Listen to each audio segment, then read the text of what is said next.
નમસ્કાર દોસ્તો, ધોરણ 5 CET 2024માં લેવાયેલા પેપરનું આજે આપણે સોલ્યુશન જોઈશું. તારીખ 30/3/2024ના રોજ આ પરીક્ષા છે એ લેવામાં આવી હતી. અને સૌ પ્રથમ છે જોઈએ તો આ સી કેટેગરીનું પેપર છે આપણી સમક્ષ રજૂ છે. તેમાં સૌ પ્રથમ પરીક્ષાર્થીઓ માટેની સૂચના આપવામાં આવેલ છે. એને આપણે સ્કીપ કરીએ અને ડાયરેક્ટ છે એ પેપરના સોલ્યુશન તરફ આગળ વધીએ. તો સૌ પ્રથમ આપણે પહેલો જ પ્રશ્ન જોઈએ તો પ્લુરલ ઓફ ઓક્સ ઇઝ. તો આમાં મોટાભાગના વિદ્યાર્થીઓ એવું લખીને આવે છે કે ઓક્સીઝ, પણ વાસ્તવમાં ખરેખર ઓક્સીઝ આવતું નથી. આની અંદર ઓક્શન આવે છે, એટલે કે ઓપ્શનની અંદર જવાબ ડી આવે છે.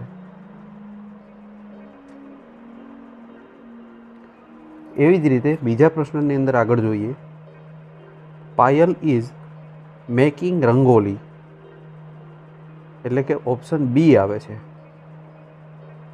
ત્યારબાદ ત્રીજો પ્રશ્ન જોઈએ તો પ્લેઇડ ક્રિકેટ પ્રિયા યસ્ટરડે. આ છે આડાવડા ક્રમમાં ગોઠવાયેલું છે, જેમાં સીધા ક્રમમાં જોઈએ તો સૌપ્રથમ કર્તા, ત્યારબાદ ક્રિયાપદ, ત્યારબાદ કર્મ અને છેલ્લે અન્ય શબ્દો આવે. તો આની અંદર આપણે જોઈએ તો કર્તા છે એ પ્રિયા છે, એટલે કે પહેલા નંબર ઉપર પ્રિયા આવશે, બીજા નંબર ઉપર પ્લેઇડ આવશે ક્રિયાપદ, અને ત્રીજા નંબર ઉપર કર્મ ક્રિકેટ આવશે, અને છેલ્લે અન્ય શબ્દોમાં યસ્ટરડે આવશે. આવી રીતે ક્રમમાં જોતા જવાબ છે એ 3, 1, 2 અને 4, એટલે કે જવાબ છે એ સી આવશે. આમ જવાબ છે એ આપણો સી ગણાશે. ત્યારબાદ સિલેક્ટ ધ કરેક્ટ સ્પેલિંગ. સિલિન્ડરનો સ્પેલિંગ છે કયો સાચો છે એ આપણે જણાવવાનું છે. તો આની અંદર જવાબ છે એ સૌ પ્રથમ આપણો એ આવશે, CYLINDER,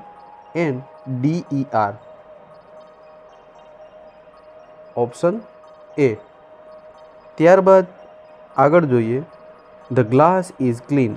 select the opposite for the underline word, એટલે કે નીચેનામાંથી જે રેખાંકિત કરેલો શબ્દ છે ક્લીન, એમનો વિરોધી શબ્દ છે એ ગોતવાનો છે. ક્લીન એટલે ચોખ્ખું થાય અને ડર્ટી એટલે ગંદુ થાય. તો આની અંદર ઓપ્શન છે એ આવશે, ડર્ટી, DIRTY. ત્યારબાદ this is a knife. Select the correct plural sentence, એટલે કે બહુવચનનું વાક્ય છે એ તમે પસંદ કરવાનું થાય. તો આની અંદર આપણે નાઇફ એટલે કે ધારદાર ચપ્પુ, એમનું બહુવચન છે એ નાઇવ્સ થાય અથવા તો નાઇવ્સ થાય. તો આની અંદર સૌ પ્રથમ તો નાઇફ્સ જે લખેલું છે એ અને સી, એ ઓપ્શન તો સાવ નીકળી જ જાય, કેમ કે નાઇફ્સ નથી થતું, પણ એમનું નીફનું બહુવચન નાઇવ્સ થાય. હવે બી અને ડીમાંથી ધીસ આર નાઇવ્સ આવેલું છે, એટલે કે ઓપ્શન ડીમાં એ જવાબ આવે નહીં.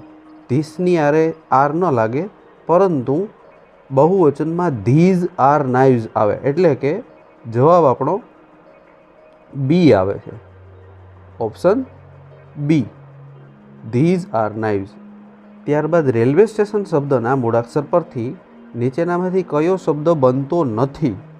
તો એની અંદર આપણે લિસ્ટ, રેઇન અને ટોય આ બધા શબ્દો બને છે, જ્યારે સ્ટોપ એ શબ્દ બનતો નથી, કારણ કે સ્ટોપની અંદર પી છે એ આવે છે અને રેલવે સ્ટેશન શબ્દની અંદર પી ક્યાંય મૂળાક્ષર આવતો છે નહીં.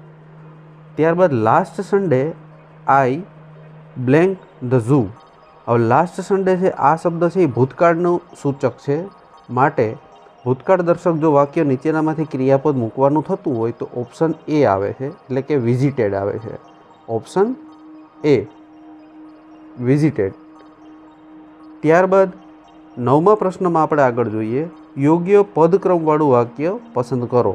તો સૌપ્રથમ આપણે જે અગાઉ વાક્ય આવી ગયું હતું એવી જ રીતે સૌપ્રથમ કર્તા, ત્યારબાદ ક્રિયાપદ, પછી કર્મ અને છેલ્લે અન્ય શબ્દો. આ રીતે ક્રમમાં જોઈએ તો મયુર ઇઝ ક્લાઇમ્બિંગ અ ટ્રી.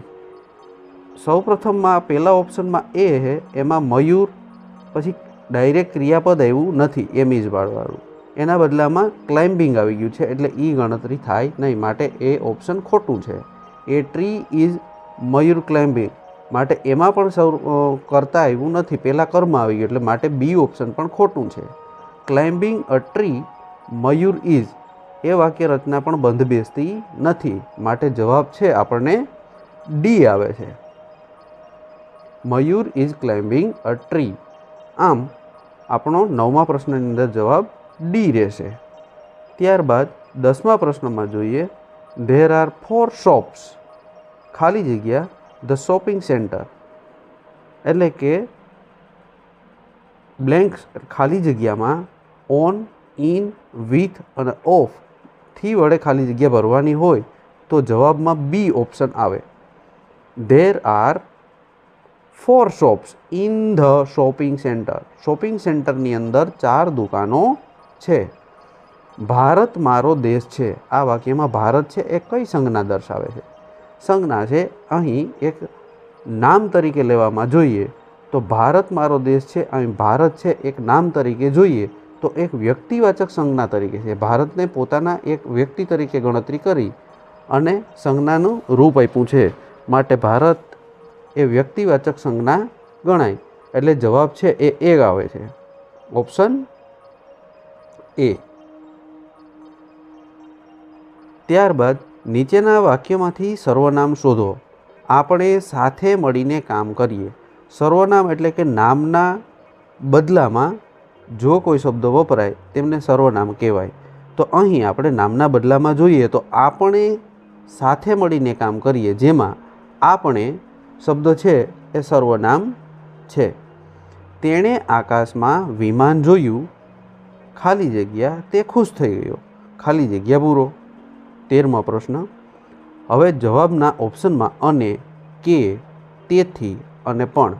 તેણે આકાશમાં વિમાન જોયું, તે ખુશ થઈ ગયો. તે ખુશ શા માટે થઈ ગયો? આકાશમાં વિમાન જોયું તેથી, એટલે માટે આમાં ઓપ્શન છે એ તેથી આવશે, સી, તેથી. ત્યારબાદ 14મા પ્રશ્નમાં આગળ વધીએ. ચલ નીચે ઉતર, મારે તારી સાથે કોઈ જ વાત કરવી નથી. આ વાક્યમાં કયો ભાવ રહેલો છે? એ દુઃખ, ભય, ગુસ્સો કે ઠપકો? ચલ નીચે ઉતર, મારે તારી સાથે કોઈ વાત કરવી નથી. તો વાક્યને જોતાં જ સીધો આપણે જવાબ છે એ સી મળે છે, એટલે કે ગુસ્સાનો ભાવ રહેલો છે. મેં એક કાળા રંગની પતંગ ખરીદી. રેખાંકિત શબ્દને ઓળખો, જેમાં કાળા શબ્દની નીચે છે એ લીટી કરેલી છે. કાળો શબ્દ છે એ કોઈ અર્થમાં વિશેષ વધારો કરે છે, માટે જો કોઈ શબ્દના અર્થમાં વધારો કરતું હોય તો એ વિશેષણ કહી શકાય. એટલે કે કાળો શબ્દ છે એ વિશેષતા વધારે બતાવે છે. પતંગ ખરીદી, પણ પતંગ કેવી છે? તો કે કાળા રંગની છે, માટે વિશેષણ છે એ દર્શાવતો શબ્દ ગણી શકાય, અને ઓપ્શન છે એ જવાબમાં એ આવે. નીચે આપેલા સમાનાર્થી શબ્દની કઈ જોડ સાચી છે? બક્ષિસ, નોકરી. આ ઓપ્શન ખોટો છે. બક્ષિસ એટલે ખરેખર ભેટ થાય, અને આવું બક્ષિસ એટલે ભેટ એ જે જોડ સાચી દર્શાવતું હોય તો એ ઓપ્શન બી છે, બક્ષિસ, ભેટ. બાકીના બધા ઓપ્શન છે એ ખોટા ગણાવી શકાય. વાતાવરણ શબ્દમાંથી કયો શબ્દ બનતો નથી? જેમાં વાતાવરણ આટલા મૂળાક્ષરો આપ્યા છે, તેમાંથી સૌ પ્રથમ તાવ આપ્યું છે, તો વાતાવરણ એમાં તાવ પણ બને છે, વાવ પણ બને છે, રણ પણ બને છે, છેલ્લે રમણ છે એ બનતું નથી, એટલે કે જવાબમાં ડી આવે. 17મા પ્રશ્નની અંદર જવાબમાં ડી આવે છે, રમણ. જેમાં મ છે એ વાતાવરણ શબ્દોમાં ક્યાંય પણ આવેલો નથી, માટે રમણ આવે. બરસાતીમ શબ્દ ઓળખો, એટલે કે શબ્દના મૂળાક્ષરો છે એ આડાઅવડા થઈ ગયા છે. 18મા પ્રશ્નમાં બરસાતીમ, જેમને યોગ્ય રીતે ગોઠવવામાં આવે તો એક અર્થસભર શબ્દ નીકળે છે. તિબરશામ, સાતિમ્બર, આ આ જે શબ્દોના આડાઅવળા ગોઠવા આડાઅવળા જે ગોઠવેલા હતા એમને સરખી રીતે ગોઠવીએ તો કોઈ અર્થ નીકળતો નથી. તીબરશામ એટલે શું? તેનો કોઈ અર્થ નથી. સાતિમ્બર એટલે શું? તો એનો પણ કોઈ અર્થ નથી. મબતીસાર એટલે શું? તેનો પણ કોઈ અર્થ નથી. સાબરમતી સી જવાબ છે એમનો અર્થ નીકળે છે, માટે જવાબમાં છે એ સી ઓપ્શન આવે છે, સાબરમતી. ખાલી જગ્યામાં યોગ્ય પ્રત્યય મૂકો. પ્રત્યય એટલે કે પાછળ લાગે. તારા જેવા જિજ્ઞાસુ વિદ્યાર્થીનું પુસ્તક આપી મને આનંદ થશે. તો જવાબમાં એ ગણાવી શકાય. તારા જેવા જિજ્ઞાસુ વિદ્યાર્થીને પુસ્તક આપી મને આનંદ થશે, કે પછી તારા જેવા જિજ્ઞાસુ વિદ્યાર્થીના પુસ્તક આપી મને આનંદ થશે, અથવા તો તારા જેવા વિદ્યાર્થીની પુસ્તક આપી મને આનંદ થશે. તો ખરેખર આમાં પ્રત્યય સૌથી યોગ્ય બંધ બેસતો હોય એવો પ્રત્યય હોય તો જવાબમાં બી આવે. તારા જેવા વિદ્યાર્થીને પુસ્તક આપી મને આનંદ થશે. આખો દિવસ મોબાઈલમાં ગેમ રમ્યા કરવાની આદતને કારણે જેવલની મમ્મી તેનાથી કંટાળી ગઈ હતી. જેમાં લીટી દોરેલા શબ્દને સ્થાને એના જેવો અર્થ દર્શાવતો રૂઢિપ્રયોગ જણાવો. કંટાળી ગઈ હતી એ શબ્દની નીચે અહીં લીટી દોરેલી છે, તો એમના જેવો અર્થ ધરાવતો રૂઢિપ્રયોગો નીચેમાં કયો છે આપણે જોઈએ. દોડી આવી હતી એટલે થાય છે કંટાળી ગઈ હતી. કપાળે કરચલી પડી ગઈ હતી એટલે કંટાળી ગઈ હતી કહેવાય. કે વાજ આવી ગઈ હતી, કે પછી હેપતાઈ ગઈ હતી. તો અહીં કંટાળી ગઈ શબ્દનો અર્થ જોઈએ તો સૌથી નજીકમાં આપણે છે એ વાજ આવી ગઈ હતી, કે જેનો અર્થ થાય છે કંટાળી જવું. વાજ આવી ગઈ હતી. હેતવીબેન લીલા શાકભાજી, બીટ અને આમળા ખાય છે, તો તેનામાં કયા તત્વનું પ્રમાણ વધુ હશે? તો આની અંદર ઘણા યુટ્યુબ ચેનલની અંદર પણ મેં જોયેલું છે કે મોટાભાગે કેલ્શિયમ અને ફોસ્ફરસ લખે છે, પણ ખરેખર તે જવાબ સાચો નથી. લીલા શાકભાજી, બીટ અને આમળા ખાવાથી ફોસ્ફરસ, કેલ્શિયમ કે આયોડિનનું તત્વનું પ્રમાણ વધતું નથી, પરંતુ તેમાં લોહ તત્વનું પ્રમાણ છે એ વધારે પ્રમાણમાં હોય છે. હેતવીબેન લીલા શાકભાજી, બીટ અને આમળા ખાય છે તો તેનામાં લોહ તત્વનું પ્રમાણ વધુ હશે, કારણ કે લીલા શાકભાજી, બીટ અને આમળામાં લોહ તત્વનું પ્રમાણ વધુ હોય છે. સજીવ ખેતીથી જમીનની અંદર કયા સજીવનું પ્રમાણ વધે છે? સજીવ ખેતીથી અળસિયાનું પ્રમાણ છે એ જમીનમાં વધે છે. જો રાસાયણિક ખાતરોનો ઉપયોગ કરીએ તો આવા અળસિયા છે એ મૃતપાય પામે છે, જ્યારે સજીવ ખેતીથી અળસિયાનો વધારે પ્રમાણમાં જમીનમાં જોવા મળે છે. ભૂમિકભાઈને ભારતમાં હાઉસબોટમાં નિવાસ કરવો છે, તો ભૂમિકભાઈ કયા સરોવરમાં જશે? હાઉસબોટ. હાઉસબોટ એટલે કે ચાલતું ફરતું હોડી પરનું એક ઘર. ને આવા જે હાઉસબોટ છે એ જમ્મુ કાશ્મીરમાં જોવા મળે છે, અને જમ્મુ કાશ્મીરના દાલ સરોવરમાં ખાસ કરીને જોવા મળે છે. એટલે કે ઓપ્શન છે અહીં સી આવશે, દાલ સરોવર. જો ભૂમિકભાઈને ભારતમાં હાઉસબોટમાં નિવાસ કરવો હોય તો તેમને દાલ સરોવરની અંદર જવું જોઈએ. આરોહીને મેલેરિયા થયો છે એ કઈ રીતે જાણી શકાય? લોહીના પરીક્ષણથી, ઠંડી લાગવાથી, ભૂખ લાગવાથી, તાવ આવવાથી.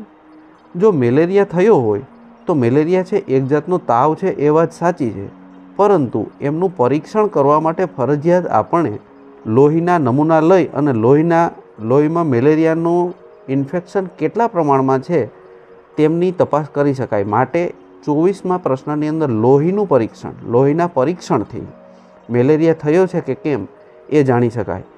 બાકી તો કોઈ તાવ આવવું કે ભૂખ લાગવું કે ઠંડી લાગવી એ છે એ બીજા લક્ષણો છે જેનાથી મેલેરિયા છે અને ન પણ હોઈ શકે. નીચેનામાંથી કયું રાજ્ય દરિયાઈ સીમા ધરાવે છે? રાજસ્થાન, બિહાર, ઓડિશા અને મધ્યપ્રદેશ. હવે આપણે જાણીએ છીએ કે રાજસ્થાન છે એ પાકિસ્તાનની, ગુજરાતની, ઉત્તર પ્રદેશની, પંજાબની સરહદ સાથે જોડાયેલું છે, માટે તેમાં ક્યાંય પણ દરિયાઈ સીમા લાગુ પડતી નથી. એવી જ રીતે બિહાર છે એ પણ વચ્ચોવચ આવે છે, એક બાજુ છે ઉત્તર પ્રદેશ છે, બીજી બાજુ છે એ બિહાર છે, બિહારની એક બાજુ પશ્ચિમ બંગાળ છે, ઝારખંડ છે, માટે બિહાર પણ ક્યાંય છે ચારે બાજુથી છે એ જમીન સીમાથી ઘેરાયેલું છે, દરિયાઈ સીમા ક્યાંય પણ લાગુ પડતી નથી. એવી જ રીતે મધ્યપ્રદેશ તો બરાબર વચ્ચે જ છે, એમાં પણ ક્યાંય દરિયાઈ સીમા લાગુ પડતી નથી.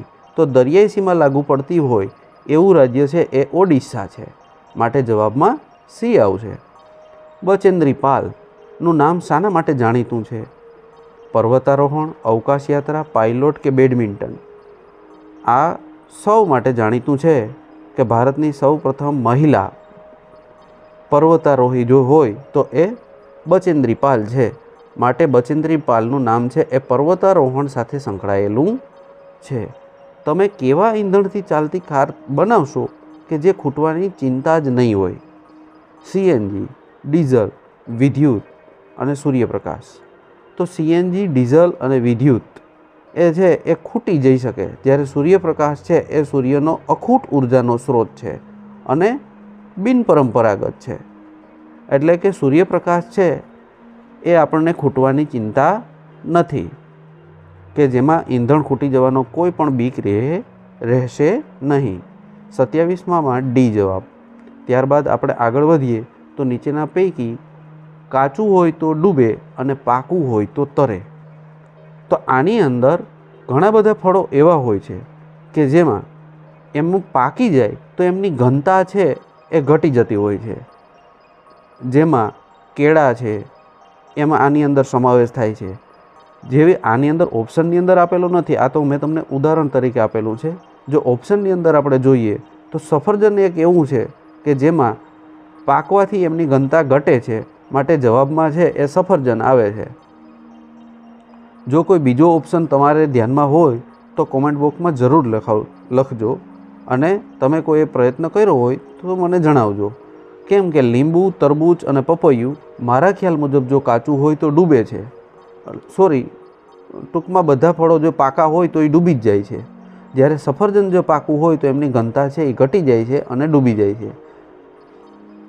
તેમ છતાં પણ તમને કોઈ એવું હોય તો કોમેન્ટ બોક્સમાં જરૂર જણાવો. જો વિદ્યાર્થી મિત્રો આ વિડીયો છે તમને પસંદ આવ્યો હોય તો લાઈક કરો, શેર કરો અને ચેનલને સબસ્ક્રાઈબ કરો, કે જેથી નવો વિડીયો છે એ ઝડપથી લઈ આવું અને પૂરેપૂરું પેપર સોલ્યુશન તમારી સમક્ષ રજૂ કરું.